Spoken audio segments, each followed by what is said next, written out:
My dear friends and professionalist, I am Uday Singh advocate speaking. ಇವತ್ತು ಇನ್ನೊಂದು ವಿಷಯವಂತ ಇಟ್ಕೊಂಡು ನಿಮ್ಮ ಮುಂದೆ ಬಂದಿದ್ದೀನಿ. ಇವತ್ತಿನ ದಿನ ನಾನು ಆಯ್ಕೆ ಮಾಡ್ಕೊಂಡಿರ್ತಕ್ಕಂಥ ವಿಷಯ ಅಂತಂದ್ರೆ cancellation of the sale deed, ಮಾರಾಟ ಪತ್ರದ ರದ್ದತಿ. ಅದು ಹೇಗೆ ಅಂತೇಳಿ ನಾನು ಈ ವಿಡಿಯೋ ಮೂಲಕ ತಿಳಿಸ್ಲಿಕ್ಕೆ ಇಷ್ಟಪಡ್ತೀನಿ.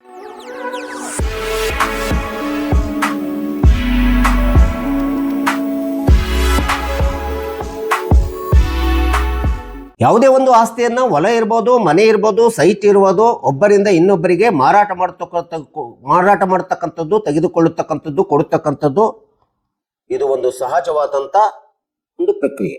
ಇಂಥ ಒಂದು ಮಾರಾಟವಾಗಿರ್ತಕ್ಕಂಥ ಸೇಲ್ ಡೀಡನ್ನ ನಾವು ಯಾವಾಗ ಹೇಗೆ ಕ್ಯಾನ್ಸಲೇಷನ್ ಮಾಡಲಿಕ್ಕೆ ಸಾಧ್ಯ, ರದ್ದುಪಡಿಸಲು ಸಾಧ್ಯ ಎಂಬತಕ್ಕಂಥದ್ದನ್ನ ನಾವು ಸ್ಪಷ್ಟವಾಗಿ ತಿಳ್ಕೋಬೇಕಾಗುತ್ತೆ.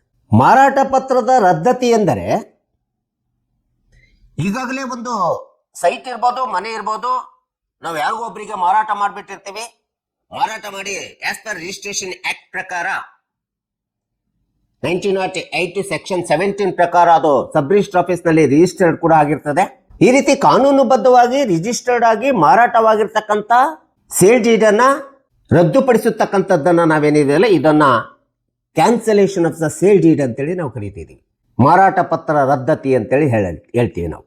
ಆಕ್ಚುಲಿ ಭಾರತೀಯ ಕಾನೂನು ಕಾಯ್ದೆ ಪ್ರಕಾರ ಒಮ್ಮೆ ಮಾರಾಟವಾದಂತ ಆಸ್ತಿಯನ್ನ ಸಬ್ ರಿಜಿಸ್ಟರ್ ಆಫೀಸ್ ನಲ್ಲಿ ರಿಜಿಸ್ಟ್ರೇಷನ್ ಮಾಡಿಸಿದಂತ ಒಂದು ಕಾನೂನುಬದ್ಧವಾಗಿ ಮಾರಾಟವಾಗಿರ್ತಕ್ಕಂಥ ಆಸ್ತಿಯನ್ನ ರದ್ದುಗೊಳಿಸತಕ್ಕಂಥದ್ದು ಅಷ್ಟು ಸರಳ ಅಲ್ಲ, ಅದು ಸಾಧ್ಯವಿಲ್ಲ ಅಂತೇಳಿ ಕಾನೂನು ಹೇಳ್ತದೆ. ಆದರೆ ಕೆಲವೊಂದು ನಿರ್ದಿಷ್ಟ ಸಂದರ್ಭಗಳಲ್ಲಿ ಮಾತ್ರ ಇಂಥ ಒಂದು ಸೇಲ್ ಡೀಡ್ ಅನ್ನ ನಾವು ಕ್ಯಾನ್ಸಲೇಷನ್ ಮಾಡಲಿಕ್ಕೆ ಸಾಧ್ಯ, ಅದನ್ನು ರದ್ದುಪಡಿಸಲಿಕ್ಕೆ ಸಾಧ್ಯ ಅಂತೇಳಿ ಕಾನೂನಿನಲ್ಲೂ ಸಹ ಅವಕಾಶ ಇದೆ ಎಂಬತಕ್ಕಂಥದ್ದು ನಮ್ಗೆಲ್ಲರೂ ಸಹ ಗೊತ್ತಿರಬೇಕು. ಅಂತ ಒಂದು ನಿರ್ದಿಷ್ಟ ಸಂದರ್ಭಗಳು ಯಾವ್ಯಾವು, ಯಾವ ಸಂದರ್ಭಗಳಲ್ಲಿ ನಾವು ಸೇಲ್ ಡೀಡ್ ಅನ್ನ ಕ್ಯಾನ್ಸಲೇಷನ್ ಮಾಡಬಹುದು? ಮೊಟ್ಟ ಮೊದಲನೇದಾಗಿ ಯಾವುದೇ ಒಂದು ಆಸ್ತಿಯನ್ನ ಅವನ ಮಾಲೀಕನಿಗೆ, ಆಸ್ತಿಯ ಮಾಲೀಕನಿಗೆ ಮೋಸ ಮಾಡಿ, ವಂಚನೆ ಮಾಡಿ, ಅವನ ಆಸ್ತಿಯ ಒಂದು ಸತ್ಯಾಂಶಗಳನ್ನ ಮುಚ್ಚಿಟ್ಬಿಟ್ಟು, ಸತ್ಯಾಸತ್ಯತೆಗಳನ್ನ ತಿಳಿಸಲಾರ್ದಂಗೆ ಅವನ ಸಹಿಯನ್ನು ಪಡೆದುಕೊಂಡಂತ ಸಂದರ್ಭ, ಇದು ಅತಿ ಪ್ರಮುಖವಾಗಿರ್ತಕ್ಕಂಥ ಅಂಶ. ಇನ್ನು ಎರಡನೇ ಒಂದು ಅಂಶ ಅಂತಂದ್ರೆ, ಆಸ್ತಿ ಮಾಲೀಕ ಮಾರಾಟ ಮಾಡ್ಲಿಕ್ಕೆ ಅವನಿಗೆ ಇಚ್ಛೆ ಇರೋದಿಲ್ಲ ಅಥವಾ ಇಷ್ಟ ಇರೋದಿಲ್ಲ. ಅವನಿಗೆ ಇಷ್ಟ ಇಲ್ಲದಿದ್ದರೂ ಸಹ ಅವನ ಮೇಲೆ ಯಾವುದೋ ಒಂದು ವಿಧವಾಗಿರ್ತಕ್ಕಂಥ ಒತ್ತಡ ಹಾಕತಕ್ಕಂಥದ್ದು, ಬೇರೆಯವರಿಂದ ಅವನ ಮೇಲೆ ಪ್ರಭಾವ ಬೀರಿಸತಕ್ಕಂಥದ್ದು, ಅಥವಾ ಅವನ ಮೇಲೆ ಯಾವುದೇ ಒಂದು ವಿಧವಾಗಿರ್ತಕ್ಕಂಥ ಬೆದರಿಕೆಯನ್ನು ಒಡ್ಡಿಬಿಟ್ಟು ಅವನ ಆಸ್ತಿಗೆ ಸಹಿಯನ್ನ ಪಡೆದುಕೊಳ್ಳತಕ್ಕಂಥದ್ದೇನಿದೆಯಲ್ಲ, ಇದು ಸಹ ಒಂದು ಕಾನೂನಿನ ಪ್ರಕಾರ ಅಂತ ಒಂದು ಸೇಲ್ ಡೀಡ್ ಅನ್ನ ರದ್ದುಗೊಳಿಸಲಿಕ್ಕೆ ಸಾಧ್ಯತೆ ಇದೆ. ಸೊ ಇನ್ನ ಮೂರನೇ ಒಂದು ಅಂಶ ಅಂತಂದ್ರೆ, ಆಸ್ತಿಯ ಮಾಲೀಕ ತನ್ನ ಆಸ್ತಿಯನ್ನ ಮಾರಾಟ ಮಾಡಿರ್ತಾನೆ, ಖರೀದಿದಾರ ಕೊಂಡ್ಕೊಂಡಿರ್ತಾನೆ.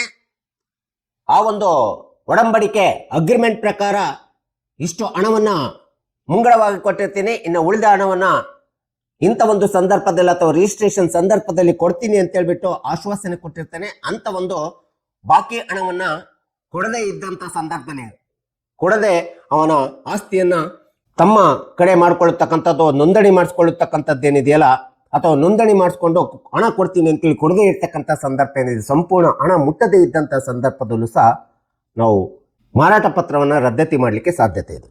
ಇನ್ನು ಮೈನರ್ಸ್ ಪ್ರಾಪರ್ಟಿ ಅಂತೇಳಿ ಇರ್ತದೆ, ಅಪ್ರಾಪ್ತರ ಆಸ್ತಿ. ಅಪ್ರಾಪ್ತರ ಆಸ್ತಿ ಏನಿದೆ ಅಲ್ಲಿ ಅವರ ರಕ್ಷಣೆಗೋಸ್ಕರ ಕಾನೂನುಬದ್ಧವಾದಂಥ ಒಬ್ಬ ರಕ್ಷಕರಿರ್ತಾನೆ, ಲೀಗಲ್ ಪ್ರೊಟೆಕ್ಟರ್ ಅಂತೇಳಿ ಇರ್ತಾರೆ, ಅಥವಾ ಗಾರ್ಡಿಯನ್ ಅಂತ ಹೇಳ್ತಾರೆ. ಅಂತ ಒಂದು ಅಪ್ರಾಪ್ತರ ಆಸ್ತಿಯನ್ನ ಅವರಿಗೆ ಕಾನೂನು ರಕ್ಷಕ ಆಗಿರ್ತಕ್ಕಂಥ ಗಾರ್ಡಿಯನ್ನಿನ ಒಪ್ಪಿಗೆ ಇಲ್ಲದೆ, ಅವರ ಗಮನಕ್ಕೆ ತರದೆ ಅಂತ ಒಂದು ಅಪ್ರಾಪ್ತರ ಆಸ್ತಿಯನ್ನ ಮೋಸ ಮಾಡಿ ಖರೀದಿಸಿಕೊಂಡಂತ ಸಂದರ್ಭದಲ್ಲೂ ಸಹ ನಾವು ಸೇಲ್ ಡೀಡ್ ಅನ್ನ ಕ್ಯಾನ್ಸಲ್ ಮಾಡಬಹುದು. ಇನ್ನು ಯಾವುದೋ ಒಂದು ಆಸ್ತಿ ಮೇಲೆ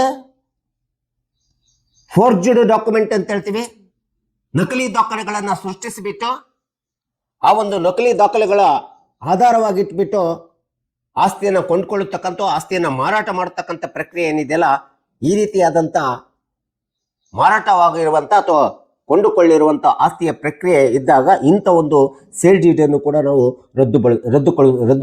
ರದ್ದುಪಡಿಸಬಹುದಾಗಿದೆ. ಸೊ ಇಂಥ ಒಂದು ಮಾರಾಟ ಪತ್ರ ರದ್ದತಿ ಮಾಡಬೇಕಾದ್ರೆ, ಸೇಲ್ ಡೀಡ್ ಅನ್ನ ಕ್ಯಾನ್ಸಲೇಷನ್ ಮಾಡಬೇಕಾದ್ರೆ ಎರಡು ವಿಧಾನಗಳನ್ನು ಮಾತ್ರ ಅನುಸರಿಸಬೇಕಾಗುತ್ತೆ. ಆ ಎರಡು ವಿಧಾನಗಳ ಆಧಾರದ ಮೇಲೆ ನಾವು ಸೇಲ್ ಡೀಡ್ ಕ್ಯಾನ್ಸಲೇಷನ್ ಮಾಡ್ಬೋದು ಕಾನೂನಿನ ಪ್ರಕಾರ. ಈಗಾಗಲೇ ಸಬ್ ರಿಜಿಸ್ಟರ್ ಆಫೀಸ್ನಲ್ಲಿ ನೋಂದಣಿ ಆಗಿರ್ತದೆ. 1908 ನೋಂದಣಿ ಕಾಯ್ದೆ ಸೆಕ್ಷನ್ 17 ಪ್ರಕಾರ ಆ ನೋಂದಣಿ ಆಗಿರ್ತಕ್ಕಂಥ ಒಂದು ಸೇಲ್ ಡೀಡ್ ಅನ್ನು ಕ್ಯಾನ್ಸಲ್ ಮಾಡಬೇಕಾದ್ರೆ ತುಂಬಾ ಕಷ್ಟಕರ ಆಗಿರ್ತದೆ.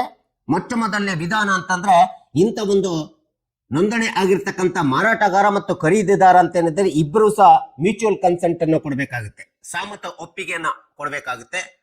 ಆ ಸಾಮತ ಒಪ್ಪಿಗೆ ಕೊಟ್ಟಾಗ ಮಾತ್ರ ಸಬ್ ರಿಜಿಸ್ಟರ್ ಆಫೀಸ್ ನಲ್ಲಿ ಸೇಲ್ ಡೀಡ್ ಅನ್ನು ಕ್ಯಾನ್ಸಲೇಷನ್ ಮಾಡ್ತಾರೆ ಸಂಬಂಧಪಟ್ಟಂತ ಅಧಿಕಾರಿಗಳು. ಒಂದು ವೇಳೆ ಮಾರಾಟಗಾರ ಒಪ್ತಾನೆ ಸಹಿ ಮಾಡ್ಲಿಕ್ಕೆ ಅಥವಾ ಖರೀದಿದಾರ ಒಪ್ಪೋದಿಲ್ಲ, ಇಬ್ಬರ ಸಹಮತ ಇರಬೇಕು. ಒಂದು ವೇಳೆ ಯಾವುದಾದ್ರೂ ಒಬ್ಬ ವ್ಯಕ್ತಿ ಒಪ್ಪಲಿಲ್ಲ ಅಂತಂದ್ರೆ ಅಂತ ಸಂದರ್ಭದಲ್ಲಿ ಆ ರೀತಿಯಾದಂತ ಸೇಲ್ ಡೀಡ್ ಅನ್ನ ರದ್ದುಗೊಳಿಸಲಿಕ್ಕೆ ಸಾಧ್ಯವಿಲ್ಲ ಅಂತೇಳಿ ಕಾನೂನಿನಲ್ಲಿ ಹೇಳ್ತಾ ಇದೆ. ಇನ್ನು ಎರಡನೇ ಒಂದು ವಿಧಾನ ಅಂತಂದ್ರೆ ಯಾವುದೇ ವಿಧವಾದಂತ ಸೇಲ್ ಡೀಡ್ ಅನ್ನ ಕ್ಯಾನ್ಸಲ್ ಮಾಡ್ಬೇಕಂದ್ರೆ ಎರಡನೇ ಅತಿ ಸುಲಭವಾದಂತ ಮಾರ್ಗ ಅಂತಂದ್ರೆ ಪದ್ಧತಿ ಅಂತಂದ್ರೆ ನಾವು ಸಂಬಂಧಪಟ್ಟಂತ ಜುರಿಸ್ಡಿಕ್ಷನ್ ಅಲ್ಲಿ ಬರ್ತಕ್ಕಂಥ ಸಿವಿಲ್ ನ್ಯಾಯಾಲಯಕ್ಕೆ ಹೋಗ್ಬಿಟ್ಟು ಮೊಕದ್ದಮೆ ಹಾಕತಕ್ಕಂಥದ್ದು, ದಾವೆ ಹಾಕತಕ್ಕಂಥದ್ದು ಎರಡನೇ ಅತಿ ಪ್ರಮುಖವಾದಂತ ಮಾರ್ಗವಾಗಿದೆ. ಆ ಒಂದು ಸಿವಿಲ್ ದಾವೆಗೆ ಹೋಗಿ ನ್ಯಾಯಾಲಯದಲ್ಲಿ ದಾವೆಯನ್ನು ಹೂಡಿದಂತ ಸಂದರ್ಭದೊಳಗಡೆ ಅದು ವಿಶೇಷವಾಗಿ ಸ್ಪೆಸಿಫಿಕ್ ರಿಲೀಫ್ ಆಕ್ಟ್ 1963 ಸೆಕ್ಷನ್ 31 ಅಡಿ ಒಳಗಡೆ suit for specific performance of contract ಎಂಬತಕ್ಕಂಥ ದಾವೆಯನ್ನ ಮಾರಾಟಗಾರ ಹಾಕಿದಂತ ಸಂದರ್ಭದೊಳಗಡೆ ಆ ಒಂದು ದಾವೆಯನ್ನ ವಿಚಾರಣೆಗೆ ಕೈಗೊಳ್ಳುತ್ತದೆ ಮಾನ್ಯ ನ್ಯಾಯಾಲಯ. ಸೊ ಈ ರೀತಿ ಕಾನೂನುಬದ್ಧವಾಗಿರ್ತಕ್ಕಂಥ ಮಾರಾಟ ಪತ್ರವನ್ನ ರದ್ದತಿ ಮಾಡಬೇಕಾದ್ರೆ ಅದಕ್ಕೆ ಯಾವುದೇ ಒಬ್ಬ ವ್ಯಕ್ತಿ, ಅವನು ದೂರುದಾರ ಇರ್ಬೋದು ಅಥವಾ ವಾದಿ ಇರ್ಬೋದು, ಸಿವಿಲ್ ನ್ಯಾಯಾಲಯಕ್ಕೆ ಮೊರೆ ಹೋಗಬೇಕಾದ್ರೆ ಆ ಒಂದು ವ್ಯವಹಾರ ನಡೆದು ದಿನಾಂಕದಿಂದ ಹಿಡಿದು 3 ವರ್ಷದ ಒಳಗೆ ಕಾಲಮಿತಿ ಇರ್ತದೆ. ಆಸ್ ಪರ್ ಲಿಮಿಟೇಷನ್ ಆಕ್ಟ್ 1963 ಪ್ರಕಾರ 3 ವರ್ಷದ ಒಳಗಡೆ ನ್ಯಾಯಾಲಯಕ್ಕೆ ಹೋಗಬೇಕಾಗುತ್ತೆ.